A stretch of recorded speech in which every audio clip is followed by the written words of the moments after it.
Guten Morgen, muchachos. Welcome back to Football Digest Daily. My name is Josh. Not a so happy one, man. To be honest, there's just so much that has happened this weekend. This weekend has been a proper bittersweet.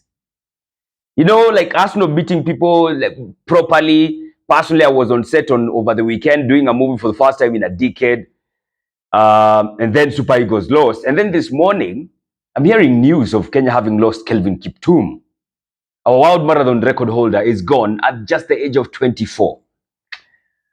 God damn. This is not how I want this Monday morning to be like, to be honest. It just sucks.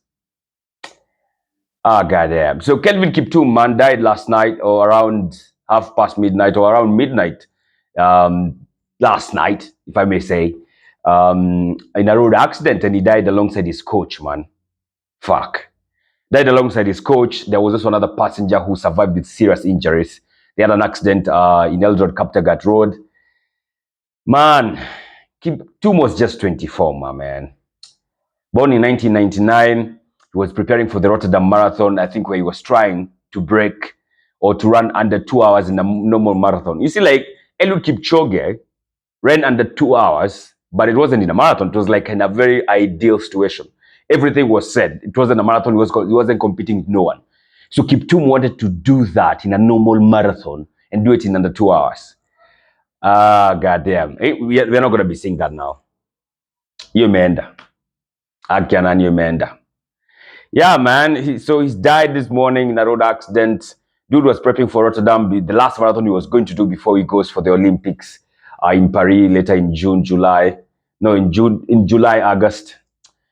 This is so bad. Yeah, and of course there was a rivalry brewing between him and Eliud Kipchoge. Of course, because he's a threat, all right. And these guys were to face off in Paris, man. These guys were set up to face off in Olympics, in Paris, in the Olympics marathon, man. Walikuwa in the head-to-head, like we wanted to see like Kenya. Eliud Kipchoge is a veteran. He's been there. He's done that. He's won gold medals in almost like this is going to be the third Olympic, I think. He's won in 2 back-to-back Olympics. And of course, there's this new kid on the block, and he was, doing all the right work. And we wanted to see like how this is going to go. This was so fantastic for Kenya. And it was so well set up for us. You're not gonna be seeing that no more now. I'm gonna be honest, I'm devastated. I am devastated. Just this is terrible. It's like when we lost Kamau 1-0. Was it Kamau 1-0? Who was it? 1-0. I know Kamau 1-0, so more often than not I confuse that one. But I think it was Kamau 1-0, yeah. He actually died on a Sunday. Just like this. It's so sad. And he was also at the age of 24, man. The world was ahead of him to beat it. Yeah. May you rest in peace, man. I am devastated. Yeah, nilikuwa na psyche ya kufanya digest daily until I saw the news in the morning. Just such a bummer. Yeah, and then of course we had the Africa Cup of Nations happening last night. Nigeria going up against Ivory Coast. Ivory Coast who have survived throughout the tournament. They even had to rely on other people to take them to the round of 16. Man, they survived all through to win it. Yeah, the Elephants have won, I think, is it their third? Could be their third Africa Cup of Nations, if I'm not wrong. And well done to them, man. They beat Nigeria hands down, like fair and square. And Nigeria, of course, is scored first. And I was thinking, like, this is it for the Super Eagles. We are going to clue the Elephants. Yeah, the Elephants got themselves back. And every time the Elephants get themselves back into the game, they go on and win it. So it was a proper comeback in a final, fantastic final, ain't gonna lie. It's been a fantastic Africa Cup of Nations. I hope our guys in the sports ministry have been learning lessons. The president, the CS has been doing globe trotting. I saw him watching the semi-final against DRC. I saw him posing with, what do you call that guy? I saw him posing with Didier Drogba. I hope they've learned lessons, man, because Ivory Coast has staged a fantastic show. Throughout the 1 month we've been following Africa Cup of Nations. It's been fantastic, man. Fantastic football. The grounds were nice. They built 4 new grounds. 4 of the 4 new, one was a 60,000-seater stadium built from scratch. Yeah. So as Kenya preps for the Africa Cup of Nations 2017, we need to be taking note of these things. So it's been fantastic, man. The football has been dope. The fans have been fantastic. We have seen all the beautiful girls that have been going to watch football. I tell you, man, there are some nice girls who watch football. Hey, aki nisipotoa bibi kwa mpira sijui nitatoa wapi. Anyway, there was that. The football itself was really fantastic. I mean, the underdogs, likes of Cape Verde, likes of DRC Congo, DR Congo. I mean, surprising people. I mean, it's fantastic, man. Equatorial Guinea, wild beaters, those ones. It's been fantastic. Ain't gonna lie. And then the VR has been on point, no drama, nothing. Imekuwa tu sawa, yani. It's been a fantastic showcase by Cote d'Ivoire. And I think they have set the benchmark so high, we can't take it lower than that. So next one is happening in 2025 in Morocco. That's next year in Morocco. Could be next year around June. Yeah, so let's see how that one's gonna go. And then after that, 2 years in, we come to Kenya and Uganda and Tanzania for the Pamoja bid. Sorry. So it's been a fantastic outing. The football has been marvelous. The celebrations have been fantastic. The vibes have been kwanza the vibes. The African footballers, when they're getting to the dressing rooms and they're dancing and all that shit. God damn, it's been so fantastic. I have to say, for me, the ones who really won it was Angola.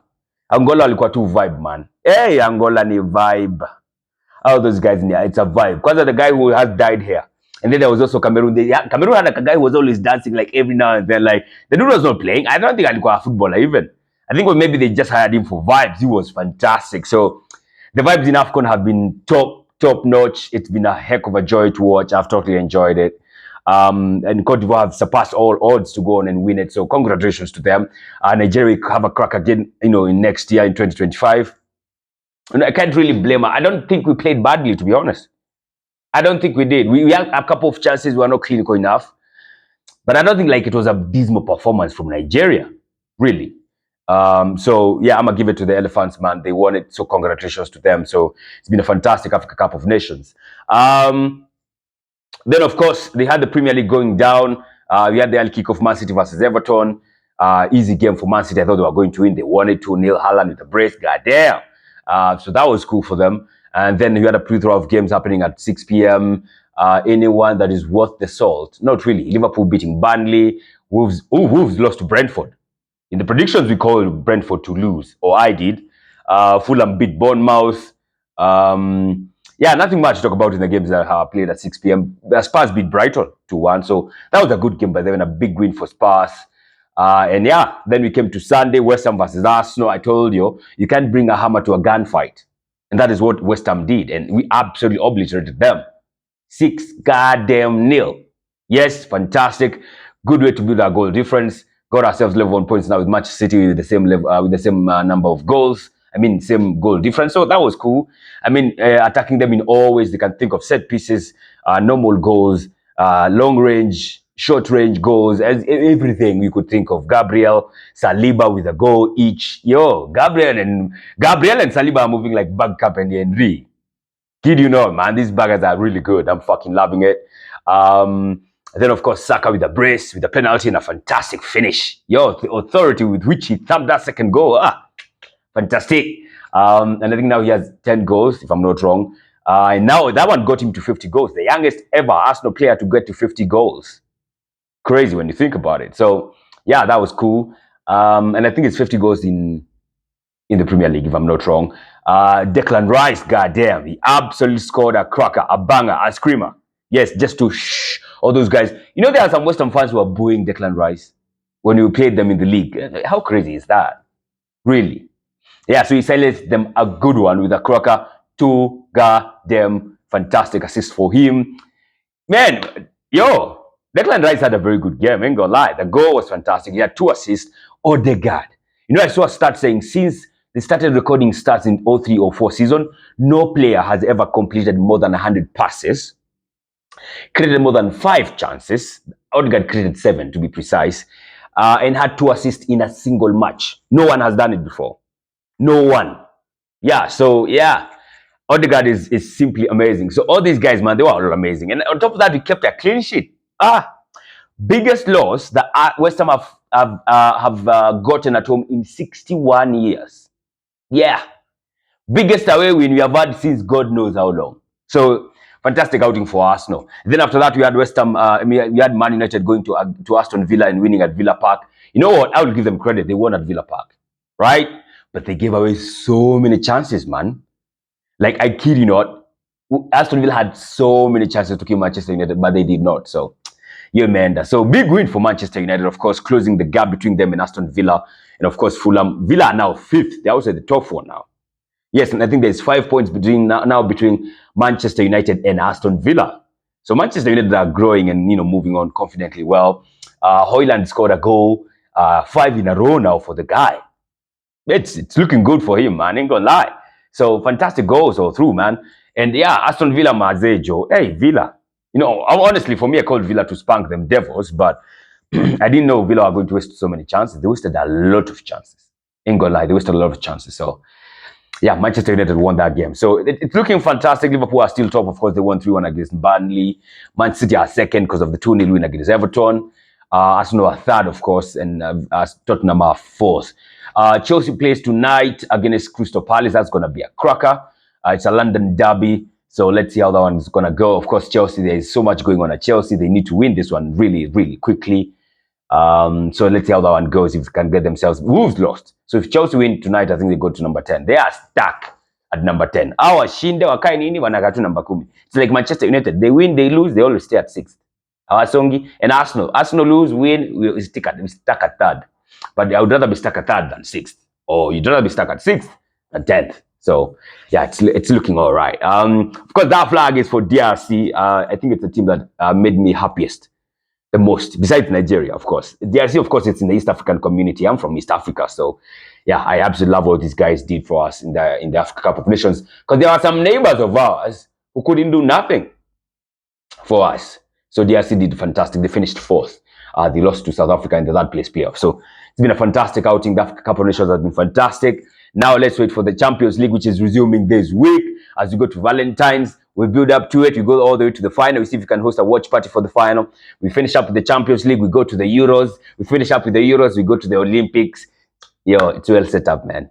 And don't forget, as we do the Euros, there's also Copa America. Watanimaliza wana mpira. They will finish me. They will finish me, man. So, yeah, I absolutely enjoyed everything that has happened this weekend as far as football goes. Holistically, though, like I said, Kenya has lost Kelvin Kiptum. It's really sad, man. That one does not bring a smile across my face. So, imeharibu Monday morning. Ain't gonna lie. Imeharibu. Anyway, don't forget this week to check out for the Africa podcast. Africa's best podcast called the Extra Digest podcast. We shall be doing one alongside Bree. Yes, she was supporting Ivory Coast and they have won. So let's see what she thinks about their win. I'm sure she's elated like crazy. So that's it, man. Have a fantastic week. God bless. Take care and rest in peace to Kelvin Kiptum.